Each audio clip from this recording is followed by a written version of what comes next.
Assalamualaikum warahmatullahi wabarakatuh. Perkenalkan, nama saya Fasyana Diazar dengan NIM 192311123. Di sini saya akan mempresentasikan hasil dari review jurnal survei konsumsi pangan tingkat nasional. Baik, yang pertama-tama yaitu hasil review dari jurnal utama yang berjudul Pattern, Determinants, and Elasticity of Household Food Consumption in Indonesia tahun 2024. Nah, metode yang digunakan dalam penelitian ini yaitu bersifat kuantitatif analitik. Data yang digunakan yaitu data rumah tangga nasional dari Survei Sosial Ekonomi Nasional atau SUSENAS, dan sampel mencakup 344.000 rumah tangga per periode. Nah, model yang digunakan dalam penelitian ini yaitu bernama Linear Approximated Almost Ideal Demand System atau LAIDS untuk memodelkan share pengeluaran per kelompok makanan. Instrumen yang digunakan dalam penelitian ini yaitu yang utama adalah data SUSENAS atau sebuah modul konsumsi atau pengeluaran rumah tangga yang merekam pengeluaran atau konsumsi berbagai komoditas pangan dalam unit keluarga. Yang kedua yaitu variabel tambahan seperti misal beras, ikan segar, daging, telur, susu, sayuran, minyak, rempah, dan sebagainya. Nah, prosedur yang dilaksanakan yaitu yang pertama pengelolaan mikrodata SUSENAS, yaitu pengelompokan komoditas menjadi 12 kelompok, penghitungan proporsi pengeluaran tiap kelompok, estimasi harga relatif atau Stone Price Index, dan deflasi pengeluaran pangan. Yang kedua yaitu estimasi LAIDS pada data cross section untuk 2 periode. Yang pertama itu Maret 2021 dengan Maret 2022, dan perhitungan on price, cross price, dan expenditure elasticities, dan analisis yang dilakukan untuk melihat perubahan pola konsumsi terkait guncangan harga, contohnya kenaikan harga minyak goreng di tahun 2022. Selanjutnya yaitu hasil penelitian yang didapati dari jurnal tersebut, yaitu terdapat perubahan pola konsumsi antara Maret 2021 sampai Maret 2022 dengan kenaikan harga yang signifikan yaitu di minyak goreng. Yang kedua yaitu on price elasticities, umumnya negara sehingga kenaikan harga menurunkan permintaan substitusi atau komplementaritas antar kelompok. Yang ketiga yaitu semua kelompok pangan diklasifikasikan sebagai normal goods berdasarkan expenditure elasticity atau permintaan naik saat pengeluaran naik.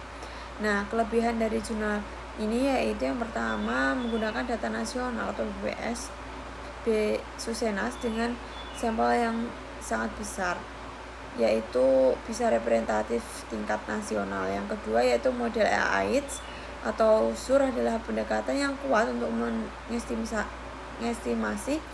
struktur permintaan dan elastisitas sambil mengakomodasi korelasi residual antar persamaan. Dan yang ketiga yaitu relevansi kebijakan tinggi, yaitu langsung menilai dampak guncangan harga pada konsumsi rumah tangga. Nah, yang kekurangannya yaitu atau potensi bias di jurnal ini, yang pertama SUSENAS merekam pengeluaran atau kuantitas pada tingkat rumah tangga, bukan konsumsi individu, serta potensi aggregation bias bila distribusi makanan antar anggota keluarga yang berbeda. Yang kedua yaitu harga yang digunakan seringkali adalah estimasi rata-rata regional atau Stone Price Index yang dapat menimbulkan measurement error. Yang ketiga yaitu data cross-sectional membatasi inferensi kausal jangka panjang atau jangka pendek terhadap kebijakan yang mungkin terpengaruh variabel tak teramati. Nah, selanjutnya yaitu hasil review dari jurnal yang kedua atau jurnal pendukung tahun 2023. Metode yang digunakan dalam penelitian ini yaitu metodenya kuantitatif ekonometrik. Nah, data yang digunakan yaitu masih sama data SUSENAS 2018, yaitu data rumah tangga nasional yang mewakili seluruh Indonesia. Nah, sedangkan modelnya yaitu berbeda, yaitu yang di jurnal ini bernama Quadric Almost Ideal Demand System atau QIDS. Nah, instrumen digunakan pada jurnal ini yaitu yang pertama sumber datanya tadi yaitu SUSENAS 2018 dengan variabel pengeluaran atau konsumsi per komoditas, karakteristik rumah tangga, dan lokasi regional. Yang kedua yaitu klasifikasi komoditas, yaitu contohnya beras, ayam, daging sapi, telur, bawang, cabai, ikan, dan lain sebagainya yang ditetapkan oleh penulis sendiri. Yang ketiga yaitu variabel harganya, mengestimasi harga per komoditas berdasarkan database harga regional atau pusat, yang kemudian dihubungkan dengan mikrodata rumah tangga. Nah, prosedur pelaksanaannya sendiri yaitu yang pertama, mengestimasi demand system atau QUITE per 5 wilayah besar di Indonesia seperti Sumatera, Jawa, Bali, Kalimantan, dan lain-lain sampai Papua. Yang kedua itu menghitung elastisitas atau on price, cost price, dan expenditure yang bersifat unconditional melalui prosedur 2 tahap. Lalu menggunakan nilai elastisitas tersebut untuk menghitung estimasi kerugian kesejahteraan. Nah, yang ketiga yaitu pelaporan perbedaan dampak antar region untuk kebijakan. Sebenarnya itu hasil penelitian pada review jurnal ini yaitu ditemukannya heterogenitas regional yang cukup signifikan pada pola konsumsi dan elastisitas untuk komoditas strategis. Contohnya, pengeluaran telur berbeda nyata antara Nus, Papua, dan Kalimantan.